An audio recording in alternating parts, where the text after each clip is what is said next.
Jadi pertama seperti ini dalam rangka kegiatan komunitas belajar sekolah penggerak satu kegiatan 24 Julai. Salah satu kegiatannya saya sebagai kegiatan ini sebagai calon guru penggerak mempunyai kegiatan yaitu untuk menebarkan pemahaman dan penerapan pengalaman budaya positif.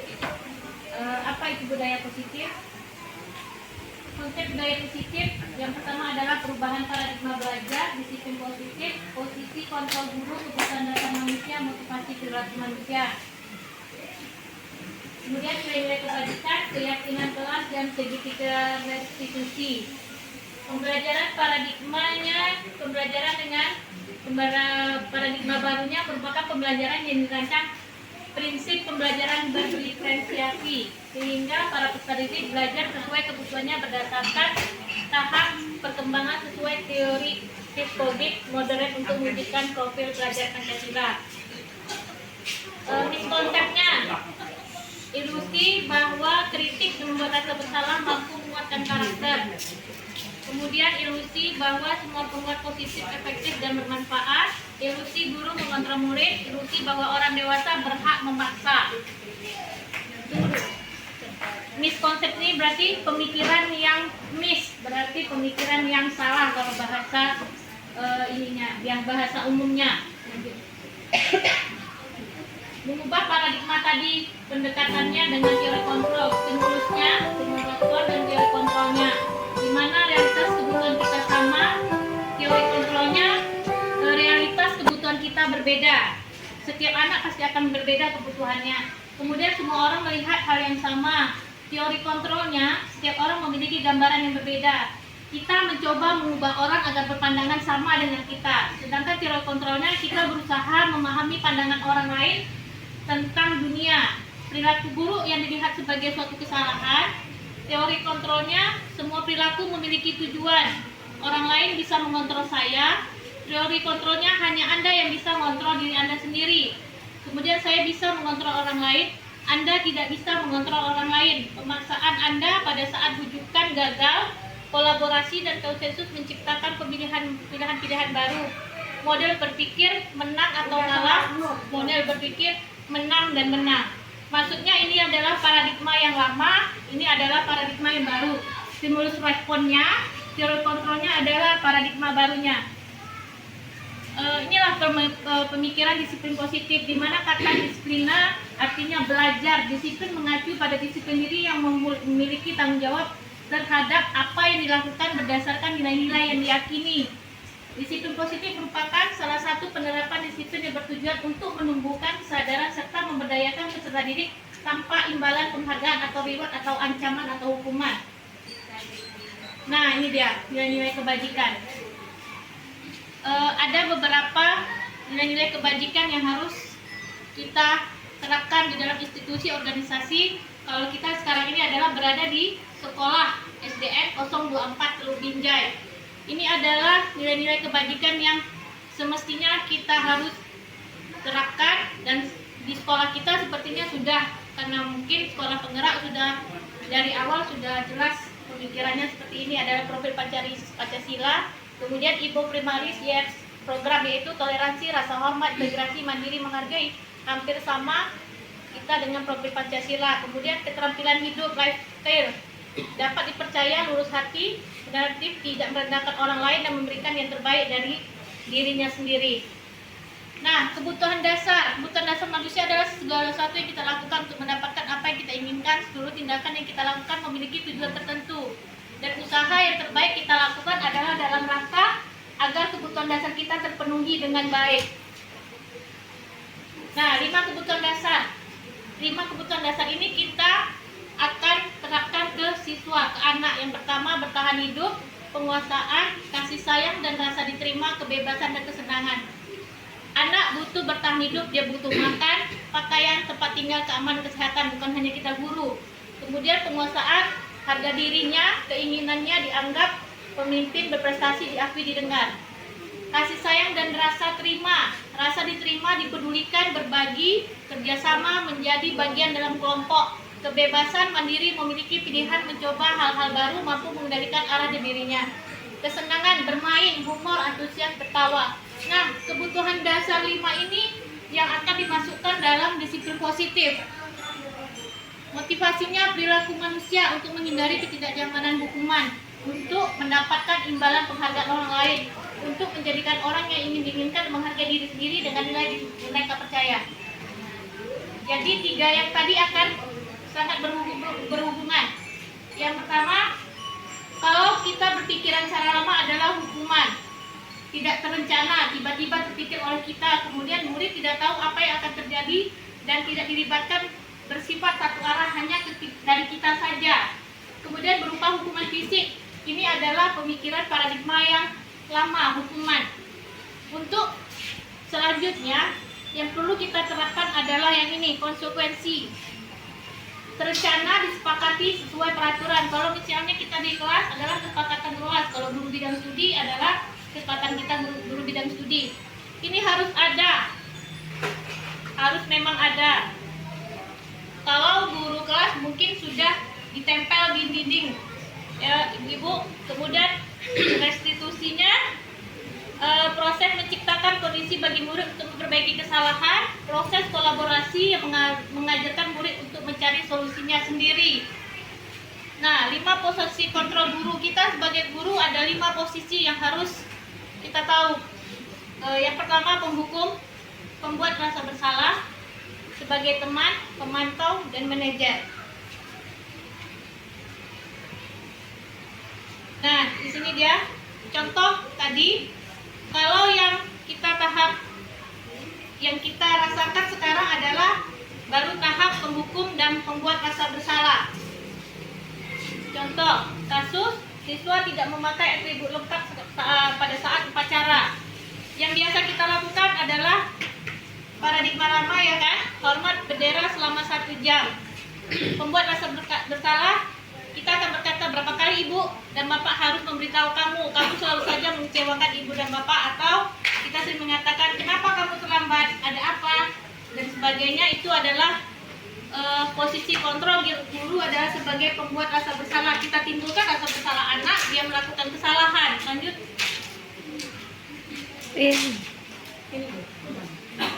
Nah, lanjut untuk teman. Kita pasti akan posisi ini yang harus kita kembangkan lagi sebagai teman dan pemantau. Pertama, sebagai teman, ayo dong ikuti aturan. Kita bergaya bahasa, sudah ikuti kata-kata siswa Bu, dengan kata ayo yang mengajak, itu adalah kita sebagai teman. Kemudian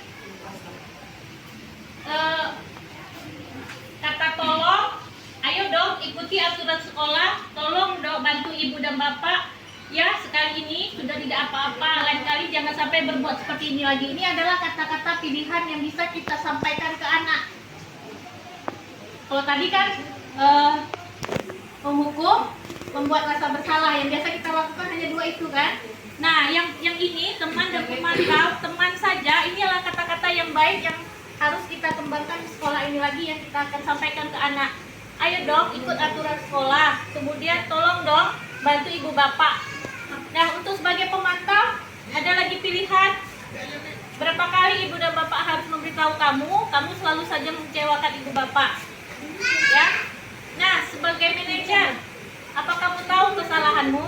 Kira-kira bagaimana kamu memperbaiki kesalahanmu?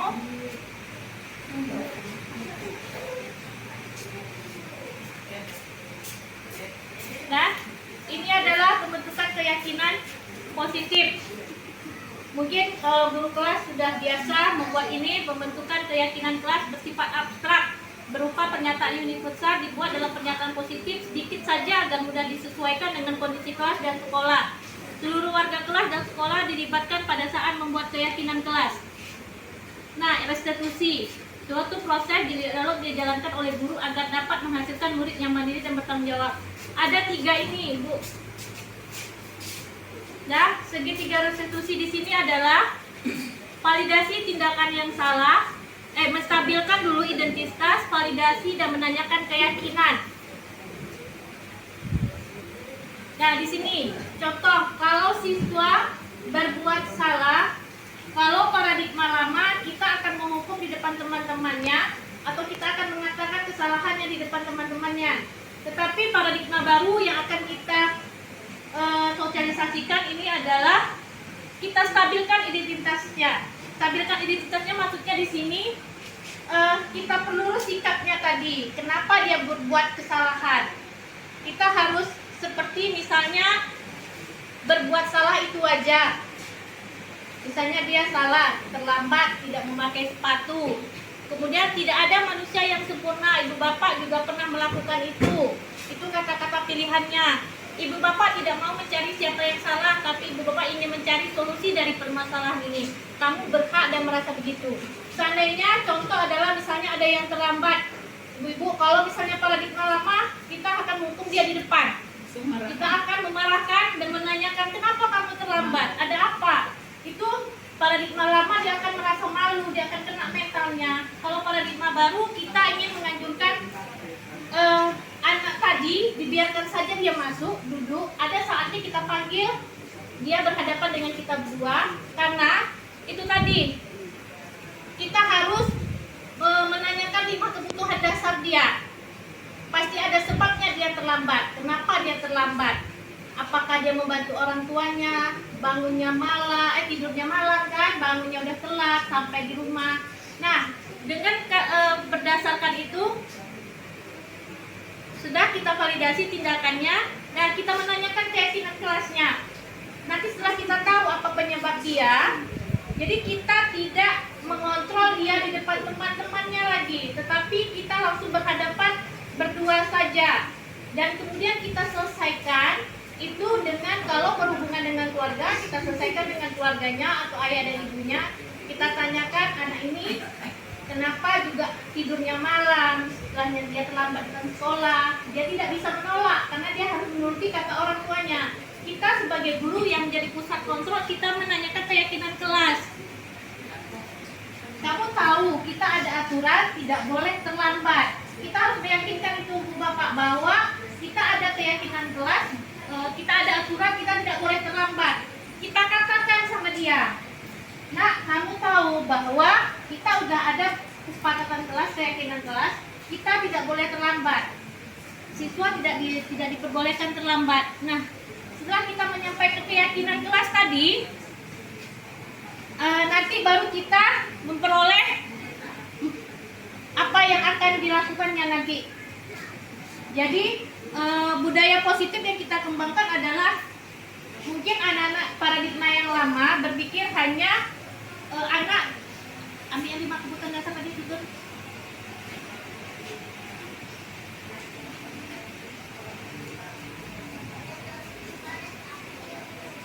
5 kebutuhan dasar tadi. Oke.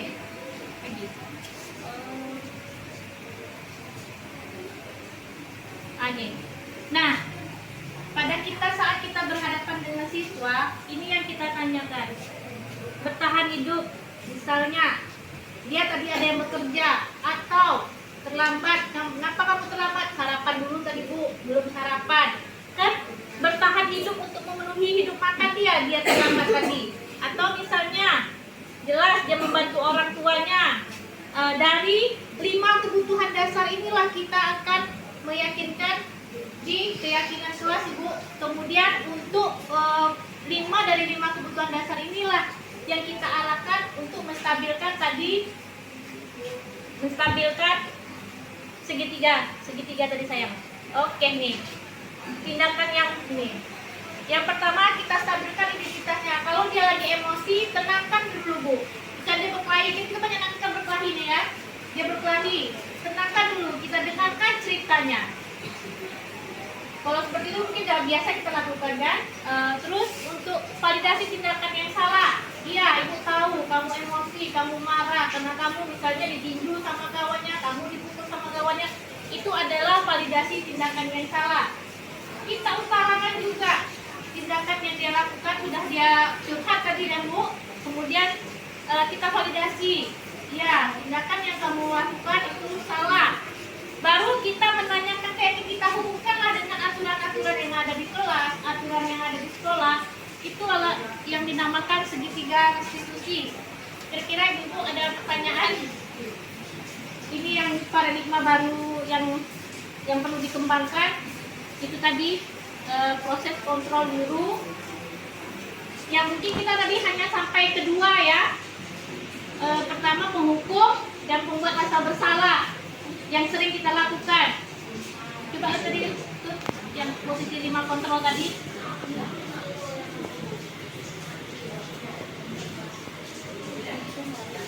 Nah ini mungkin 1-2 yang sering kita lakukan, penghukum dan membuat merasa bersalah. Teman, pemantau, manajer, kira-kira teman ibu semua lakukan belum ya? Coba contohnya tadi tuh kata-katanya tuh. Oke. Nih kayak teman tadi kan, sudah tidak apa-apa. Wajar kamu melakukannya karena kamu marah, atau wajar kamu karena kamu dipukul lagi. Tapi kita harus memvalidasi bahwa tindakan dia salah, bukan kita membiarkan.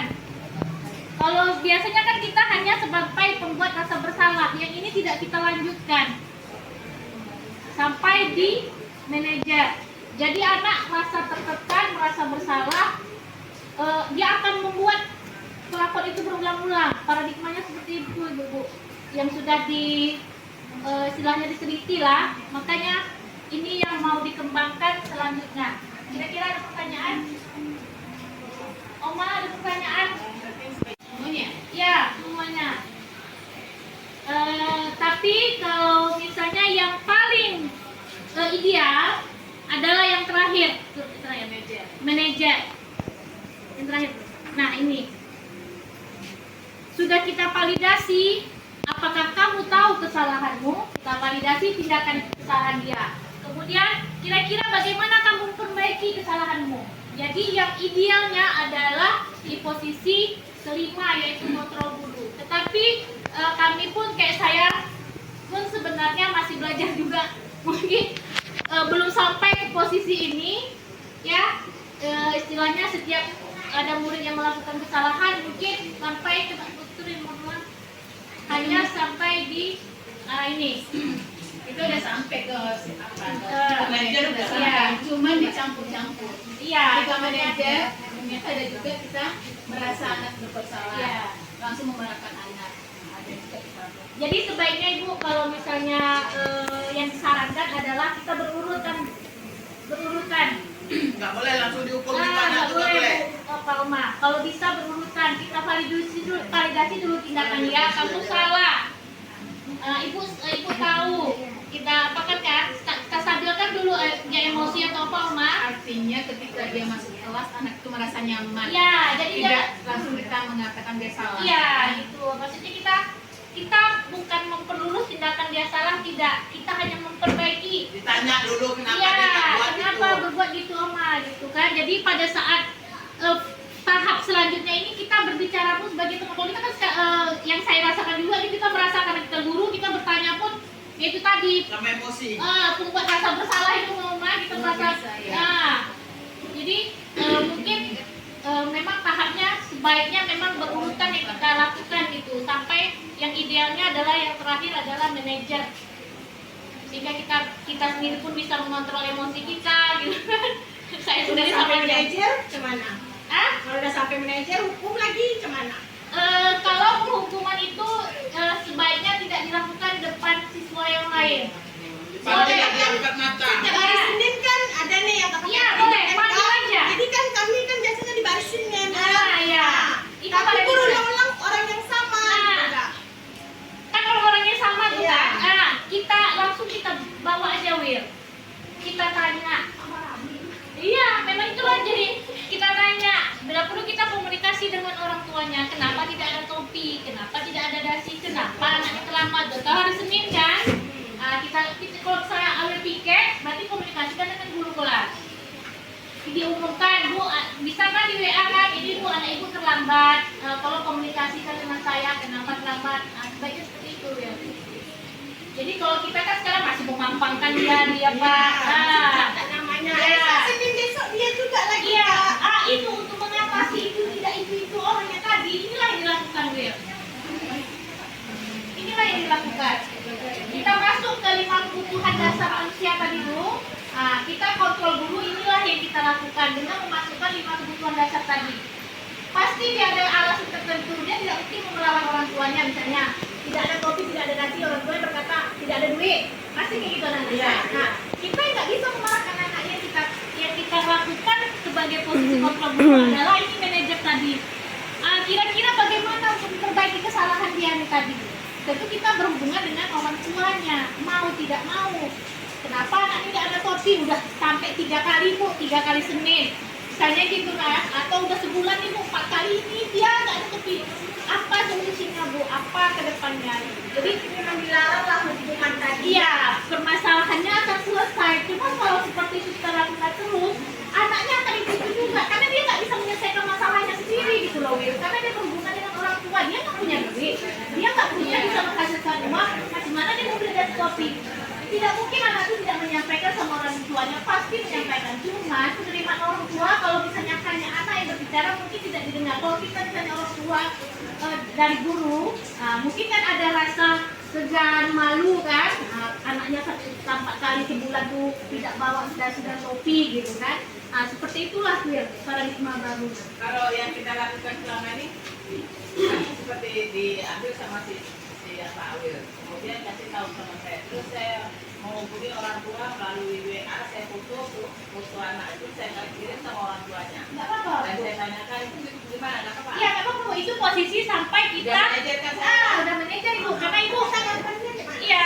Nah, kita kita dapat orang tua. Iya, nggak apa-apa. Kalau kita berkomunikasi dengan orang tua, inilah dia gunanya Will. Manajer ini tadi. Tapi kalau orang tua tidak tahu, disitulah kita kenanya sampai batas tadi yang nomor 1 aja, penghukum. Kita nggak sampai di sini karena kita tidak ada solusinya. Kalau udah nyampaikan ke orang tuanya, berarti kita udah punya solusi. Kalau tidak seperti itu, dia akan anak tuh akan berulang-ulang kan Awil tadi kan? Dia jauh-jauh Bu, apakah orangnya gitu kan? Emang kayak gitu. Contohnya buku panjangnya. Ya, iya, seperti itu. Buku panjang Instagram. Seperti itu.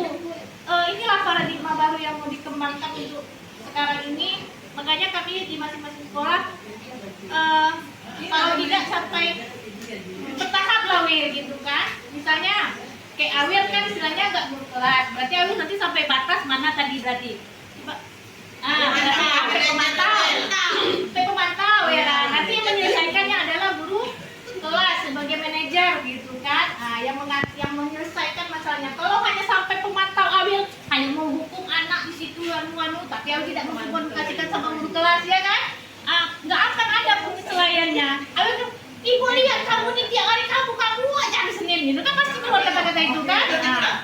Tapi nggak ada penyelesaiannya. Iya Bu, saya nggak ada uang. Orang tua saya bilang pasti anak ngomong kayak gitu. Saya lagi yang disalahkan. Semua saya yang disalahkan. Oke. Nah ibu, itu aja yang pokoknya saja. 1 dan 2 harus ditinggalkan. Ya, 1 dan 2 itu mulailah hilang sedikit kita kan. Kalau ada siswa yang bersalah, misalnya di dalam kelas, jangan permalukan dia. Saya suka kalau saya gini Bu, kadang ngomong gini, ya tunggu kamu ya, nanti Ibu tarik ke kantor. saya masih dulunya kayak gitu kan, istilahnya masih belajar juga gitu, bukan emosi juga. Karena kamu nanti ada giliran kamu Ibu tarik ke kantor, itu saja kodenya. Makanya kamu mulai ngerti saya, ngapa bukan kayak Ibu bengkel lah hati kamu kayak gitu kalau kode saya sama anak-anak gitu. Karena saya sendiri pun masih belajar Bu di tahap ini nih. Sampai di sini aja kita kadang sulit kan? Sulit kita karena merasa kita guru, kita masih berhak tadi sama anak. Kita merasa kita yang mengontrol anak. Kadang-kadang kalau dia sebagai teman hanya ada premium. Iya, itu makanya Bu tadi kita harus pandai-pandai nih kata-kata tadi nih kan. Karena kalau tidak sampai di sini dan tidak terakhir di manajer, itulah tadi anak tuh tadi salah pengertian ke kita, salah persepsi ke kita, beranggap di kita tuh teman. Terkadang mereka kalau tidak kita selesaikan masalahnya tadi, saya kita panggil dia, kita ajak ngobrol teman. Tapi kita tidak ada penyelesaian, cuma sampai batas udah dia tahu dia salah. Tapi kita tidak penyelesaian, tidak kita hubungi orang tuanya, kita tidak sampaikan atau tidak kita sampaikan di misalnya di paguyuban apa keyakinan kelas, kesepakatan kelas yang kita ada gitu kan. Jadi harus direview lagi, Ibu. Oke, itu saja. Terima kasih atas tanggapannya, Oma, Ibu Ati, para senior. Bukan berarti saya pintar atau apa, Ibu. Cuma hanya duluan tahu aja yang harus disebarkan pemahaman-pemahaman seperti ini tadi. Itu saja. Terima kasih. Wassalamualaikum warahmatullahi wabarakatuh. Ulang. Assalamualaikum warahmatullahi wabarakatuh.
Kalau keyakinan kelas ini kita buat kesepakatan antara murid, antara siswa, peserta didik dengan ibu sebagai guru. Jadi bukan ibu yang membuat peraturan, tetapi dari kamu sendiri. Kamu sebagai siswa, kamu akan tahu apa yang bisa kamu buat di dalam kelas itu, mana yang bisa, mana yang tidak bisa. Kalau sayang ibu tegak badannya, oke. Nah, tadi ibu tadi sayang. Tolong perhatikan ibu dulu ya nak. Nah, jadi apa itu keyakinan kelas? Ibu harapkan kalian nanti dapat menuliskan di dalam kertas kecil-kecil ini, dituliskan ya, misalnya apa kebiasaan-kebiasaan kalian, suka keluar kelas, iya kan? Apalagi kebiasaan yang tidak baik, apalagi kira-kira? Suka mukul, suka apa lagi? Suka main di dalam kelas. Nah, kalian buat di sini adalah yang positifnya. Kalau misalnya katanya tadi suka memukul temannya, berarti kalau keyakinan kesepakatan kelasnya, apa yang kalian buat di sini yang positifnya? Berarti apa? Kalau memukul, berarti tidak dibenarkan memukul teman, iya kan? Nah, kamu tuliskan di sini. Tadi kamu apa sayang?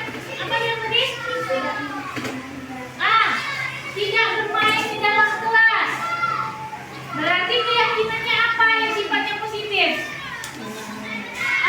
Di dalam kelas seperti apa nak? Di dalam kelas bisa diproses apa? Berarti apa bunyinya keyakinan kelasnya yang sifatnya positif? Kalau tadi dibilangnya tidak boleh bermain di dalam kelas. Berarti keyakinan tadi ini adalah yang sifat positif. Apa tuh jadinya bunyinya? Ada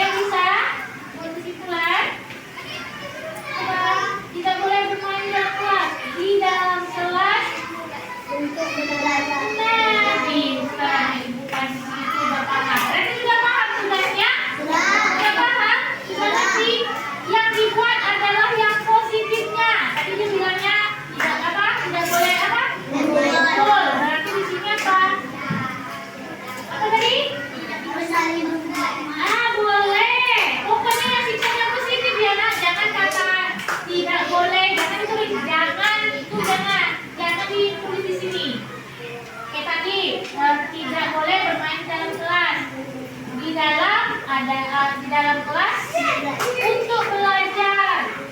Paham? Sudah bisa ngerti ya maksud ibu ya? Nah, yang sini paham ya nih? Ini nggak bisa belajar keluar. Paham maksudnya nak? Hah? Paham? Nah, nanti kamu mau pakai sama kamu ya. Oke? Iya. Setelah itu kasih tugasnya ini, nanti tugas halo. Berarti belum ibu. Setelah menulis nanti buat tempel-tempel di sini ya. Kemudian ibu harapkan nanti bergiliran ya, bergiliran dari kelompok 1 boleh kelompok 1 boleh dari sini nanti. Oke? Ya? Ya, kita buat kesepakatan bersama. Ya? Ada? Nah, dibagikan dulu.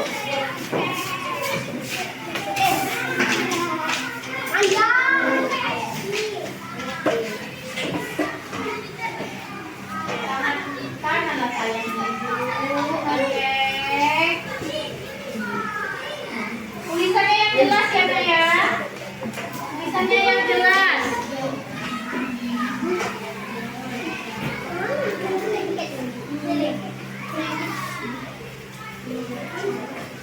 Tulisannya yang jelas. Kemudian jangan dicoret-coret, dipikirkan dulu apa yang mau dibuat baru ditulis. Jangan dicoret-coret ya. Biar hasilnya bagus. Ini nanti mau dipajang di ikutan pajaknya. Tadi warna ini lagi.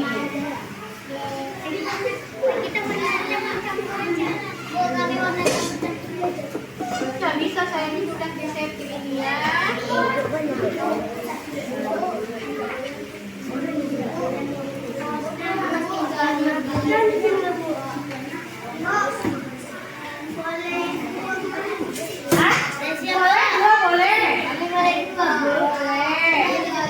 Tulisannya yang jelas ya, jangan dicoret-coret. Ya. Sudah siap semuanya?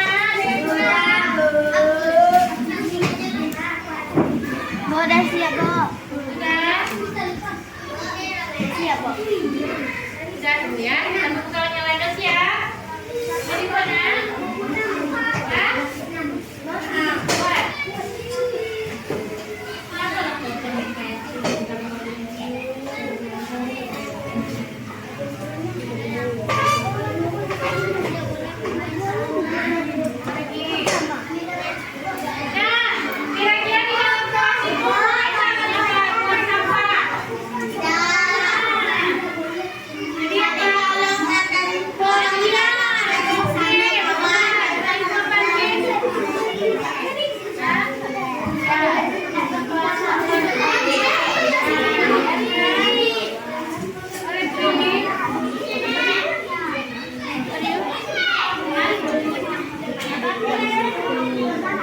Namanya ya.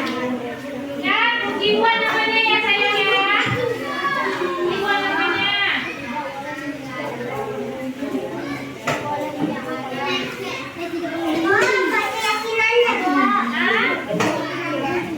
Iya, dibuat seperti tadi aku bilang. Ya, terus apa? Ya, sampah dari buang sampah pada tempatnya. Sudah? Sudah? Yang lain sudah? Nah, kelompok ini yang sudah dulu. Dulu, kelompok ini sudah sayang, Ibu. Ini belum kawannya nih. Kelompok ini sudah semua, dan Bapak sudah? Sudah?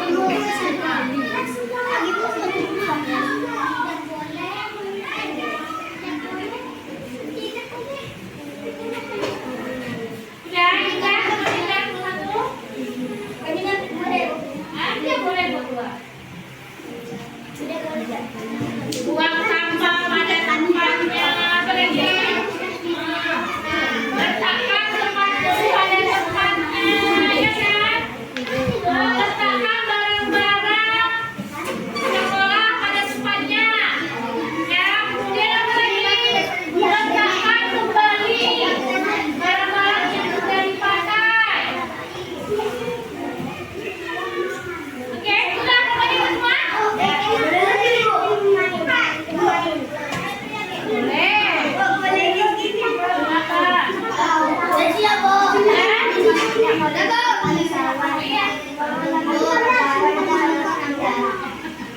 Berat kamu ya. Yang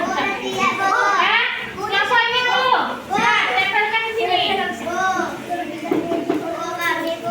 Ya, tempelkan di sini.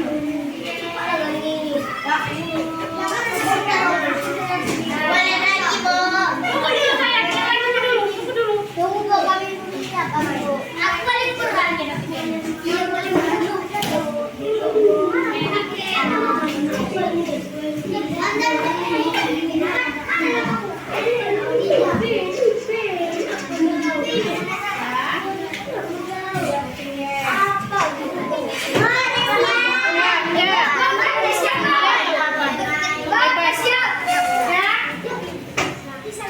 Ini sudah semua.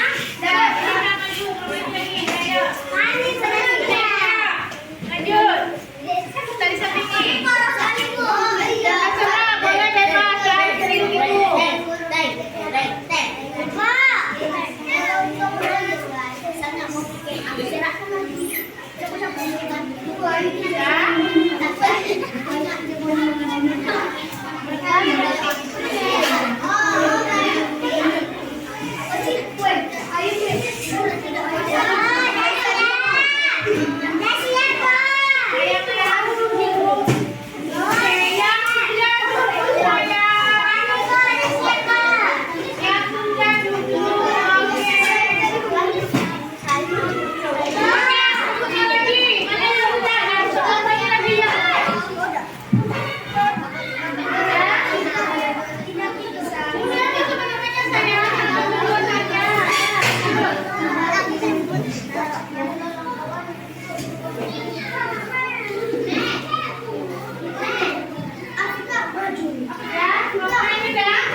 Selanjutnya terakhir.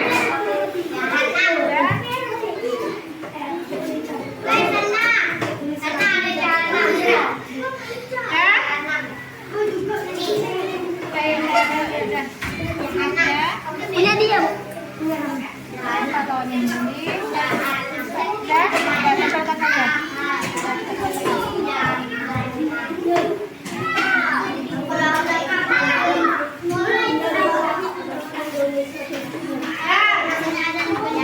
Dulu sayang, ada yang punya Bu.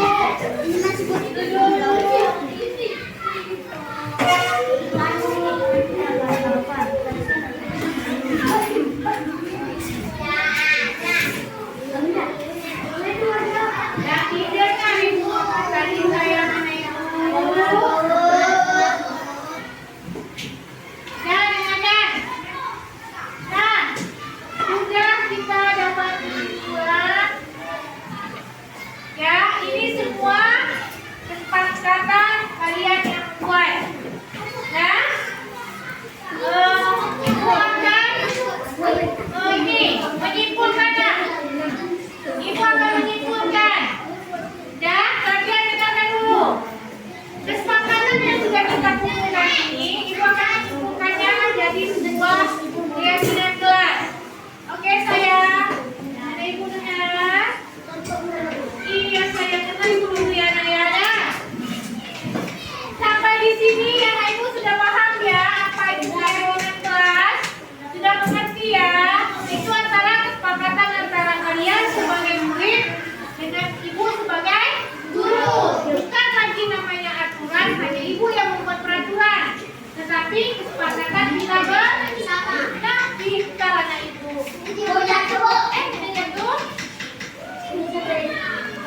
Nah,